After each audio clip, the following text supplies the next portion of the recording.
Hello everyone, welcome to Easy Engineering. I, Professor Khwaja Abul Faiz, welcomes you at this digital learning platform. आज का जो हमारा topic है वो हमारे प्रीवियस वीडियो या प्रीवियस लेक्चर से रिलेटेड है। जिस वीडियो में हम लोगों ने देखा था कि केस हार्डनिंग या सरफेस हार्डनिंग किसे कहते हैं और किस तरह उसे परफॉर्म किया जाता है।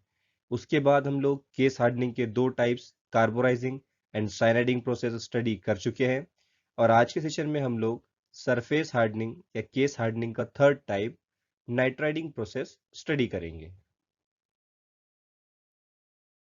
Before moving on today's session, let's have a look on content slide. सबसे पहले हम लोग स्टडी करेंगे इंट्रोडक्शन कि नाइट्राइडिंग प्रोसेस किसे कहते हैं। उसके बाद हम लोग देखेंगे कि नाइट्राइडिंग प्रोसेस को परफॉर्म करने के लिए सेटअप किस तरह से तैयार किया जाता है, कौन कौन सी चीज़ें इसके अंदर रिक्वायर्ड है।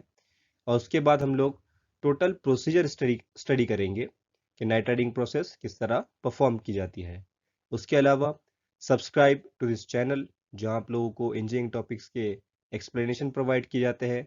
उसके अलावा पीपीटी के फॉर्म में नोट्स प्रोवाइड किए जाते हैं जिसे आप थ्योरेटिकल एग्जाम में प्रेफर कर सकते हो या स्टडी करने के लिए यूज़ कर सकते हो। और उसके अलावा एक और ऑब्जेक्टिव टाइप छोटी सी फ्री ऑफ कॉस्ट टेस्ट होती है जिसकी लिंक डिस्क्रिप्शन बॉक्स में दी हुई है, जो कि फ्री ऑफ कॉस्ट है, आप लोग उसे जाके ट्राई कर सकते हो जिसकी वजह से आपका स्टडी और अच्छे से होगा। So let's begin with this slide. The heat treatment process which produce a hard wear resistance layer of nitrides on surface of low carbon steel is known as nitriding. Means ऐसा heat treatment process जिसके अंदर हम low carbon steel के surface पे nitrides का एक layer तैयार करते हैं जो कि हार्ड होता है और वियर रेजिस्टेंस होता है। तो ऐसे प्रोसेस को हम लोग कहेंगे नाइट्राइडिंग प्रोसेस। इस प्रोसेस के अंदर मटेरियल का या फिर हमारे वर्क पीस का इंटीरियर या फिर अंदर का एरिया या फिर कोर एरिया सॉफ्ट ही रहेगा, बस उसका सरफेस हार्ड होगा due to formation of nitrides on the surface of workpiece. अब देख लेते हैं कि सेटअप किस तरह से तैयार किया जाता है नाइट्राइडिंग प्रोसेस परफॉर्म करने के लिए। So very first point is the workpiece kept inside the air tight container having two ports. तो हमें एक एयर टाइट कंटेनर लेना है, ठीक है, जिसके अंदर हम लोग हमारा वर्क पीस होल्ड करेंगे और किसी भी तरह की कोई भी एटमॉस्फेरिक एयर इसके अंदर इंटर नहीं हो पाएगी, ये टोटली एयर टाइट रहेगा। ठीक है, इसके टोटल दो पोर्ट रहेंगे। ठीक है, from one port ammonia gas is introduce from the ammonia cylinder. इसके एक पोर्ट से अमोनिया गैस इंट्रोड्यूस करेंगे हम लोग वर्क पीस के ऊपर, जो कि सप्लाई होगा अमोनिया गैस के इस सिलेंडर से। ठीक है, ये जो फ्लो मीटर है इसका यूज हम लोग करेंगे एडजस्टमेंट के लिए या फिर रेगुलेट करने के लिए, फ्लो को रेगुलेट करने के लिए। मीन्स यहाँ पे हम लोगों को सेट करना होगी कि कितने अमाउंट में अमोनिया गैस हमें पास करनी है वर्क पीस के ऊपर से। ठीक है, now next point is another port of container work as an outlet from which gas discharge to bubbler. ठीक है, यहाँ से गैस का इनलेट है और इस दूसरे पोर्ट से हम लोग गैस को डिस्चार्ज करेंगे इस बबलर के अंदर। यहाँ से डायरेक्टली एटमॉस्फेरिक एयर के अंदर ना छोड़ते हुए हम लोग यहाँ की जो गैस है वो इस बबलर के अंदर डिस्चार्ज करेंगे या फिर डिजॉल्व करेंगे। Next point is the process is suitable for the steels containing 1% aluminium, 1.5% chromium and 0.2% molybdenum। ठीक है, तो अगर हमारे वर्कपीस के अंदर ये तीनों कंटेंट प्रेजेंट होंगे तो हमारा नाइट्राइडिंग प्रोसेस और इफेक्टिव होगा। उसकी वजह ये है कि अगर ये तीनों कंटेंट हमारे वर्कपीस के अंदर प्रेजेंट होंगे तो ये जो नाइट्रोजन है जो अमोनिया गैस के अंदर से आके इस वर्कपीस के ऊपर फ्लो होने वाला है, तो ये नाइट्रोजन क्रोमियम, एल्यूमिनियम और मोलिब्डेनम के साथ रिएक्ट करके नाइट्राइड फॉर्म करेगा। तो जितने ज़्यादा नाइट्राइड्स फॉर्म होंगे उतना ही हार्ड लेयर हम लोगों को मिलेगा, उतना ही हार्ड सरफेस अचीव होगा। ठीक है, तो अगर ये सारे कंटेंट हमारे वर्कपीस के अंदर प्रेजेंट होंगे तो हमारा नाइट्राइडिंग प्रोसेस और इफेक्टिव होगा और जिसके रिजल्ट में हमें और हार्ड और वेयर रेजिस्टेंस सरफेस अचीव होगा। ठीक है, now next point is the percentage of carbon in this steel varies from 0.2 to 0.5%। Previous lectures में भी मैंने आप लोगों को बताया था कि जनरली ये जो प्रोसेस है केस हार्डनिंग प्रोसेस, ये हम लोग लो कार्बन स्टील के ऊपर ही परफॉर्म करते हैं, जिसका मेन रीज़न ये है कि हमें इंटीरियर जो है या फिर कोर एरिया जो है उसे सॉफ्ट रखना होता है और आउटर सरफेस ही हम लोगों को हार्ड करना होता है। तो 0.2 से 0.5% के बीच में अगर कार्बन प्रेजेंट होगा तो ऑब्वियसली वो मटेरियल बहुत सॉफ्ट होगा, जिसके ऊपर हम लोग नाइट्राइडिंग प्रोसेस परफॉर्म करेंगे। और नाइट्राइडिंग प्रोसेस हो जाने के बाद उसका सिर्फ आउटर एरिया ही हार्ड होगा, इंटीरियर या फिर इनर कोर जो है वो सॉफ्ट का सॉफ्ट ही रहेगा। तो ये है पूरा सेटअप जिसे हम लोग सेट करते हैं नाइट्राइडिंग प्रोसेस परफॉर्म करने के लिए। अमोनिया गैस का सिलेंडर, फ्लो मीटर, ठीक है, ये यहाँ से इंट्रोड्यूस होगा, वर्क पीस के ऊपर से अमोनिया गैस फ्लो होगी और यहाँ से बबलर के अंदर डिस्चार्ज होएगा। ये है हमारा एयर टाइट कंटेनर जिसे हम लोगों ने प्लेस किया है फर्नेस के अंदर। ये जो आउटर बॉक्स है ये है फर्नेस, ठीक है। तो हमें इस एयर टाइट बॉक्स को फर्नेस के अंदर रख के ही हीट करना होता है। तो ये है टोटल सेटअप। एग्जाम के अंदर आप लोग ये डायग्राम यूज कर सकते हो अगर आप लोगों को एग्जाम के अंदर इसके ऊपर क्वेश्चन पूछा है तो।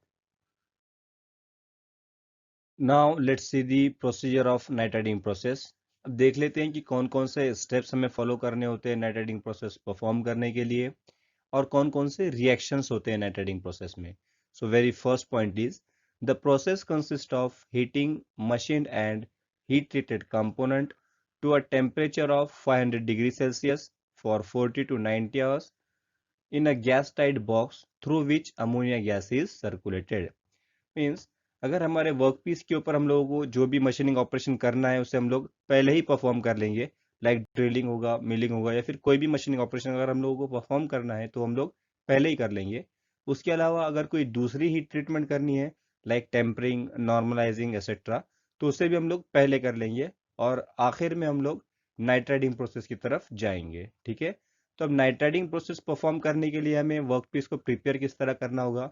तो हमें वर्क पीस को रखना होगा एक एयर टाइट बॉक्स के अंदर, ठीक है, जिसे हम लोग हीट करेंगे 500 डिग्री सेल्सियस तक 40 से 90 आवर्स के लिए। मीन्स लगभग 2 दिन से 4 दिन तक हम लोगों को 500 डिग्री सेल्सियस तक मटेरियल को हीट करना है और इस ड्यूरेशन के अंदर कंटिन्यूअसली अमोनिया गैस सर्कुलेट होती रहेगी इस एयर टाइट बॉक्स के अंदर, ठीक है। 2 दिन से 4 दिन तक 500 डिग्री सेल्सियस तक गर्म करना है in presence of ammonia gas जो कि कंटिन्यूअसली सर्कुलेट होती रहेगी। Now next point is the essential requirement of the operation is close adherence to a temperature of 500 degree Celsius. इसका जो बेसिक रिक्वायरमेंट है वो है एक एयर टाइट बॉक्स जो 500 डिग्री सेल्सियस टेम्परेचर को सस्टेन कर सके। Now next point is the component is allowed to cool in the furnace after switching off the supply of ammonia gas।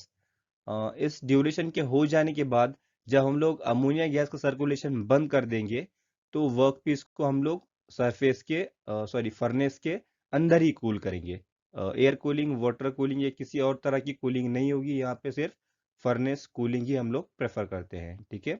Now last point of procedure is when ammonia vapours come in contact with the steel they get dissociated to NH3 dissociated as 3H plus nitrogen and nascent nitrogen is produced which diffuse into the surface of workpiece forming hard nitrides। Means क्या होता है कि 500 degree Celsius में जब ammonia gas हम लोग पास करेंगे और अमोनिया गैस जब स्टील के कांटेक्ट में आएगी तो ये इसके अंदर से नाइट्रोजन और हाइड्रोजन सेपरेट हो जाएंगे। मतलब यहाँ पे डिसोसिएशन का प्रोसेस होगा।